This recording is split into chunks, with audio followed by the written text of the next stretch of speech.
നമ്മൾ BSF ലാബൊക്കെ culture ചെയ്യാനുള്ള ഒരു ബയോപോഡാണ്. ഇപ്പോൾ വീടുകളിൽ തന്നെ നമ്മൾ വേസ്റ്റ് മാനേജ് ചെയ്യാനുള്ള പുതിയൊരു മെത്തേഡാണ് BSF ലാബ് വഴി നമ്മൾ ഉദ്ദേശിക്കുന്നത്. അപ്പോൾ അതിന് വേണ്ട വളരെ സിമ്പിളായിട്ടുള്ള ബയോപോഡാണിത്. അപ്പോൾ ഇതിന് വേണ്ട സാധനങ്ങൾ എന്ന് വെച്ച് കഴിഞ്ഞാൽ നമുക്ക് വലിയൊരു ബക്കറ്റ്, ഇത് നമ്മളൊരു 50 ലിറ്ററിൻ്റെ ബക്കറ്റാണ് ഉപയോഗിച്ചിരിക്കുന്നത്. അതുപോലെ തന്നെ ഒരു ചെറിയ ബക്കറ്റ് യൂസ് ചെയ്യുന്നുണ്ട്. ഈ വലിയ ബക്കറ്റിലാണ് ആക്ച്വലി കൾച്ചർ നടക്കുന്നത്. കൾച്ചർ ചെയ്തിട്ട് പ്രീ ആവുന്ന ലാർവ നമ്മൾ കളക്ട് ചെയ്യുന്നത് ഈ ചെറിയ ബക്കറ്റിലാണ്. പിന്നെ അത് ബക്കറ്റ് കൂടാതെ വേണ്ടത് കുറച്ച് ഫ്ലെക്സ് പൈപ്പാണ്. ഇത് ഒരു 1.5 മീറ്റർ ഫ്ലെക്സ് പൈപ്പ് ഉണ്ടാകും. പിന്നെ വേണ്ടത് കുറച്ച് നമ്മുടെ പ്ലംബിങ്ങിന് ഉപയോഗിക്കുന്ന കപ്ലിങ്ങും ടീയുമാണ്. 3 ടീയും ഒരു കപ്ലിംഗ് പോട്ടെ എൽബോയും, ഒരു എൽബോയും 3 ടീയാണ് ഇതിന് ആവശ്യമായി വരുന്നത്. പിന്നെ കുറച്ച് സ്ക്രൂസ്, നമുക്ക് ഈ ഒരു പൈപ്പ് ഇതിൽ ഫിക്സ് ചെയ്യാനുള്ള കുറച്ച് സൈക്കിൾ സ്ക്രൂസ് ആണിത്. പിന്നെ ഇതിനെ ഒട്ടിച്ചു പോകാനുള്ള ടേപ്പ്. ഇത്രയാണ് ഇതിന് ബേസിക്കലി വേണ്ട സാധനങ്ങൾ. നമ്മൾ ഫസ്റ്റ് ചെയ്യേണ്ടത് ഇതിന് ഈ ഈച്ചകൾക്ക് വന്ന് എൻ്റർ ചെയ്യാനുള്ള ഒരു പോർഷൻ നമ്മൾ ഫസ്റ്റ് ഉണ്ടാകും. അതുകൊണ്ട് നമ്മൾ ആക്ച്വലി ഈ ബക്കറ്റിൻ്റെ അടപ്പിന് ഇവിടെ തുളച്ച് അവിടെ ഒരു ടീ ഫിക്സ് ചെയ്യും.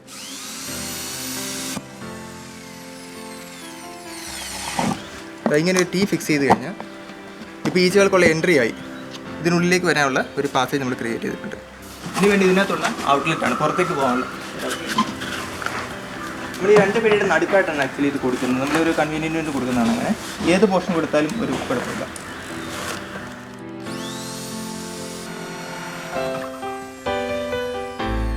നമ്മളിപ്പോൾ യൂസ് ചെയ്യുന്ന പൈപ്പ് ഏതാണോ അതിൻ്റെ ഒരു ബിറ്റാണ് ഇവിടെ യൂസ് ചെയ്യേണ്ടത് മുറിക്കാനായിട്ട്, എന്നാലും അത് കറക്റ്റായിട്ട് ഫിക്സ് ആവും.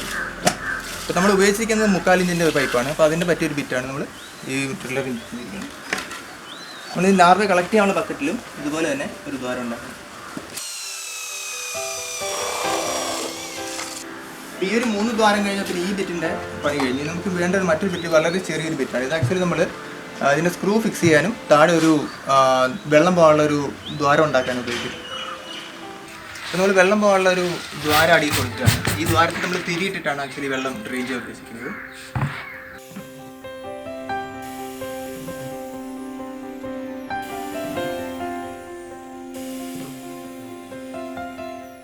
തുളയായിട്ട് ഇപ്പം നോർമലി നമ്മൾ ഐഡിയലി ഒരു 8 തുളയാകുമ്പോഴേക്കും തന്നെ മാക്സിമം വെള്ളം ഡ്രെയിൻ ചെയ്യാനുള്ള തുളയാണ്.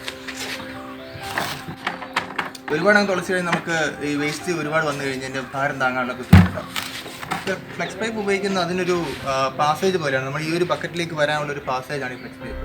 അപ്പോൾ നമ്മളിത് കട്ട് ചെയ്യുമ്പോൾ ശ്രദ്ധിക്കുന്നത് വെച്ച് കഴിഞ്ഞാൽ പൈപ്പ് താഴെ ഇട്ട് കഴിഞ്ഞാൽ ഇവിടെ നിന്ന് ഇങ്ങനെ കട്ട് ചെയ്യാൻ പാടുള്ളൂ. ഇങ്ങനെ കട്ട് ചെയ്ത് കഴിഞ്ഞാൽ നമുക്ക് ഉദ്ദേശിച്ച ഷേപ്പ് കിട്ടില്ല.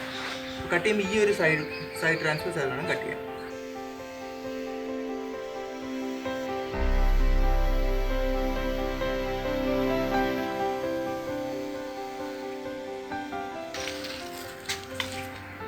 അതിങ്ങനെ രണ്ടായിട്ട് നമുക്ക് ഇരിക്കുന്നത്. ഇതൊന്ന് ജസ്റ്റ് ഒന്ന് വാഷ് ചെയ്യണം, കാരണം ഉള്ളിൽ ഒരുപാട് പൊടികളുണ്ടാവും. അടുത്ത നമ്മൾ ചെയ്യേണ്ടത്, നമ്മളിവിടെ മുമ്പ് തുളച്ച് അതിനകത്തേക്ക് ദ്വാരത്തിലേക്ക് നമ്മൾ ടീ ഫിക്സ് ചെയ്യും. ഈ ടീയുടെ 2 എൻഡിലൂടെയാണ് ആക്ച്വലി ലാർവ മറ്റൊരു ബക്കറ്റിലേക്ക് വരിക. അപ്പോൾ അതിന് വരാനുള്ള പൈപ്പാണ് നമ്മൾ സെറ്റ് ചെയ്തിരിക്കുന്നത്. പൈപ്പ് ആ ഒരു നീളം അനുസരിച്ച് വേണം ഇതിനകത്ത് ഫിക്സ് ചെയ്യാൻ. ഇപ്പോൾ ഇതിൻ്റെ ഒരു പകുതിക്ക് വെച്ച്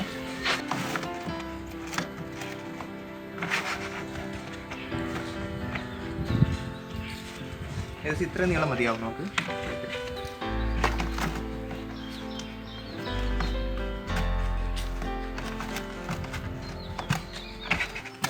ഇങ്ങനെയായിരിക്കും ഇത് വരിക. നമ്മൾ സ്ക്രൂ ഫിക്സ് ചെയ്യുമ്പോഴേക്ക് ഈ സൈഡൊക്കെ ഓപ്പൺ ആയി വരും. അതിൽ ഫസ്റ്റ് നമ്മൾ സ്ക്രൂ ഫിക്സ് ചെയ്യേണ്ട ഈ ഒരു പോർഷനാണ്. ഈ 2 പോർഷനിലും ടൈറ്റായിട്ട് വന്നതിന് ശേഷമാണ് ബാക്കി ഫിക്സ് ചെയ്യുന്നത്. നമ്മളിപ്പോൾ ഇതിന് ഉപയോഗിക്കുന്ന കോപ്പറായിട്ടൊരു സ്ക്രൂ ആണ്. കാരണം ഇതിൽ നമ്മൾ വേസ്റ്റ് ഇടുന്ന ആ വേസ്റ്റ് ഇടുമ്പോൾ തന്നെ ഇവിടെ മോയ്സ്ചർ ഉണ്ടാവും. നമ്മളിപ്പം ഇരുമ്പിൻ്റെയൊക്കെയാണ് യൂസ് ചെയ്യുന്നത്, അതിനകത്ത് തുരുമ്പ് പിടിക്കാനുള്ള ചാൻസ് ഉണ്ട്. അത് ഒഴിവാക്കാൻ നമ്മളിപ്പോൾ കോപ്പറിൽ ഉപയോഗിക്കുന്നത്. സ്ക്രൂ ഇട്ട് നമ്മൾ വാഷ് ഇട്ട് നട്ട് വിട്ട് ഫിക്സ് ചെയ്ത് കഴിഞ്ഞാൽ അവിടെ ഫിക്സായി. ഒരു പൈപ്പ് സ്റ്റേബിളായിട്ട് ഇരിക്കാൻ വേണ്ടി മാത്രമാണ് നമ്മൾ സ്ക്രൂ ചെയ്യുന്നത്. കാരണം നമ്മൾ വേസ്റ്റ് ഇടുമ്പോൾ ഇൻ കേസ് ഈ പൈപ്പിന് മുകളിലാണ് വേസ്റ്റ് ഇടുന്നത്, ഇപ്പോൾ പൈപ്പ് തള്ളിപ്പോകാനുള്ള ചാൻസ് ഉണ്ട്. അത് ഒഴിവാക്കാനാണ് നമ്മൾ ആക്ച്വലി ഈ സ്ക്രൂ ചെയ്യുന്നത്.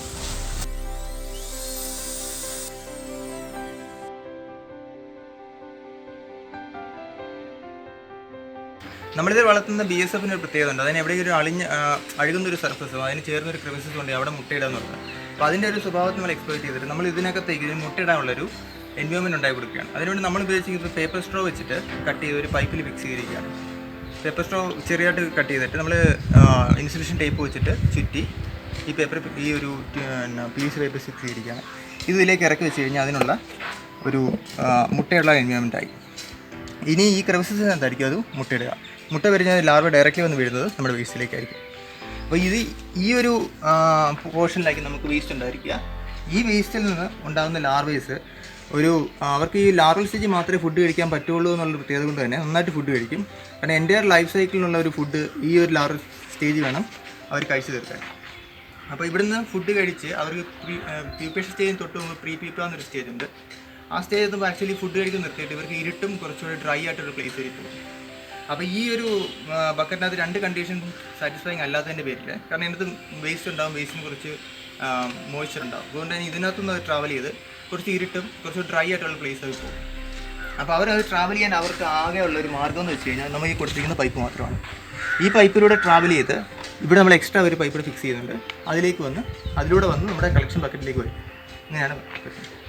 ഇതാണ് അവരുടെ മുട്ടയിടാനുള്ള ഒരു എൻവയോൺമെൻറ്റ്. നമ്മൾ ഈ ഒരു ബക്കറ്റിൻ്റെ ഇനി കൊടുക്കേണ്ടത്, ഇതിനുള്ളിൽ വെള്ളം ഡ്രെയിൻ ചെയ്യാൻ നമ്മൾ കുറച്ച് ദ്വാരം കൊടുത്തിട്ടുണ്ട്. അവിടെ നമ്മൾ തിരി വെച്ചിട്ട് വേണം വെള്ളം ഡ്രെയിൻ ചെയ്യാൻ. കാരണം നമ്മൾ ദ്വാരം ഇതുപോലെ തന്നെയാണ് വിടുന്നതെങ്കിൽ ചിലപ്പോൾ ആദ്യം ഉണ്ടാകുന്ന പുഴുക്കൾ വളരെ ചെറുതാണ്. അത് ചിലപ്പോൾ ഇതുവഴി പുറത്തേക്ക് വളരെ ചാൻസ് ഉണ്ട്. അതുകൊണ്ട് നമ്മൾ കോട്ടൺ വെച്ചിട്ട് തിരി ഇട്ട് വെക്കും. ആ തിരിയിൽ നിന്നുള്ള വെള്ളം പുറത്തേക്ക് പോകുക. നമ്മൾ കോട്ടൺ തുണി ഇതുപോലെ പിരിച്ചിട്ട് ഇതുവഴി ഈ ദ്വാരത്തിൻ്റെ ഉള്ളിൽ കയറ്റി ഉള്ളിലൊരു കെട്ടിട്ട് വെക്കുകയാണ് ചെയ്യുന്നത്.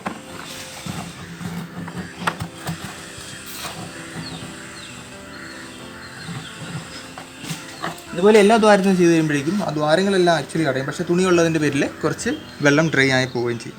അപ്പോൾ നമ്മൾ ആക്ച്വലി ഇതിനകത്ത് ഇപ്പം ഈ ഈച്ച വന്ന് മുട്ടയിടുമെന്ന് പറഞ്ഞില്ലേ, ഓരോ ഈച്ചകൾക്ക് ഓരോ മണത്തോട് പ്രത്യേക താല്പര്യം ഉണ്ടാവും.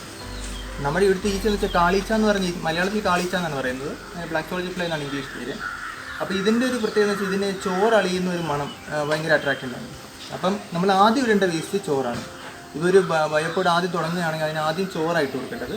ചോറിട്ട് കഴിഞ്ഞാൽ ചോറെളിയുന്ന ഒരു മണം ഇതിൻ്റെ അട്രാക്റ്റഡ് ആയിട്ടാണ് ഈച്ച ഇതിലേക്ക് ഉള്ളിലേക്ക് വരുന്നത്. അപ്പോൾ എന്നിട്ടാണ് ഇവിടെ നിന്ന് മുട്ടയിടുക. അപ്പം ഈ ഒരു ഈച്ച നമുക്ക് യാതൊരുവിധ രോഗം ഉണ്ടാക്കുന്ന ഈച്ചയല്ല. കാരണം ഇതിന് ഈ ഒരു ലാർവൽ സ്റ്റേജ് മാത്രമേ മൗത്ത് പാർട്സ് ഉണ്ടാവും. അഡൾട്ട് ആയി കഴിഞ്ഞാൽ ഇതിന് മൗത്ത് പാർട്സ് ഉണ്ടാവില്ല. അതുകൊണ്ട് ആരെയും കടിക്കാനോ എന്തെങ്കിലും കഴിക്കാനോ പറ്റില്ല. സാധാരണ ഈച്ചകൾക്ക് ഇപ്പോൾ രോഗം പരത്തുന്നത് വെച്ച് കഴിഞ്ഞാൽ ഏതെങ്കിലും പോയി ഒരു ഇൻഫെക്ഷനായി ഏതെങ്കിലും ഒരു ആളെ കടിക്കുകയോ അല്ലെങ്കിൽ മറ്റെന്തെങ്കിലും കഴിക്കുകയോ ചെയ്യുമ്പോഴാണ് ഈച്ചകൾക്ക് ആ രോഗം വരുന്നത്. അങ്ങനെയാണ് അത് പരത്തുക. ഇതിന് ഈ 2 കാര്യമില്ലാത്തതിൻ്റെ പേരിൽ ഇതിന് ആക്ച്വലി യാതൊരു രോഗം പരത്താൻ പറ്റില്ല. വേസ്റ്റ് മാനേജ്മെൻറ്റിന് ഉപയോഗിക്കാൻ പറ്റിയ നല്ലൊരു ഈച്ചയാണ്.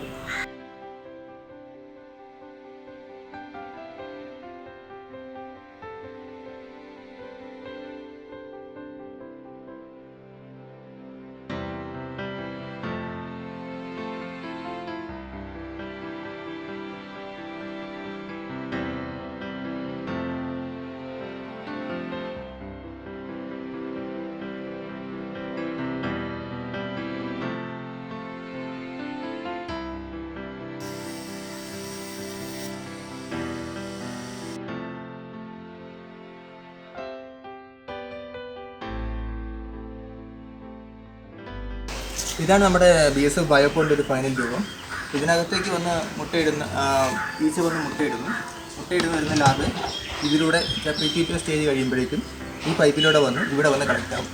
ഇങ്ങനെ കിട്ടുന്ന ലാർവയെ നമുക്ക് വേണമെങ്കിൽ ചിക്കൻ ഫീഡായിട്ടോ ഫിഷ് ഫീഡായിട്ടോ ഡക്ക് ഫീഡായിട്ടോ ഇപ്പോൾ സ്റ്റെറിലൈസ് ചെയ്ത ഹ്യൂമൻ കൺസപ്ഷൻ ഉപയോഗിക്കാൻ പറ്റും. അപ്പോൾ ഈ 3 സെൻറ്റ് സ്ഥലമൊക്കെ ഉള്ളവർക്കെന്ന് വെച്ചാൽ വേസ്റ്റ് കളയാനായിട്ട് ഒട്ടും ഇതില്ലല്ലോ. അപ്പോൾ അവർ ആണെങ്കിൽ ഇത് ചോദിച്ചുകൊണ്ടിരിക്കുകയാണ്, ഇങ്ങനെ ഒരു സംരംഭം ചെയ്യുന്നുണ്ടെങ്കിൽ അത് ഞങ്ങൾക്കും കൂടി കൊണ്ടുവന്നതാ. പ്രത്യേകിച്ച് നമുക്കൊരു ദോഷങ്ങളും ഇല്ല ഇതുകൊണ്ട്. അതുകൊണ്ട് എല്ലാവർക്കും ഇത് ചെയ്യണമെന്നുള്ള താല്പര്യമുള്ളവരാണ്. പ്രത്യേകിച്ച് കോഴിക്കെന്ന് വെച്ചാൽ ഇത് കോഴി പിന്നെ അരി വേണ്ട, ഇത് കഴിച്ചു കഴിഞ്ഞാൽ പിന്നെ അരി വേണ്ട കോഴിക്ക്.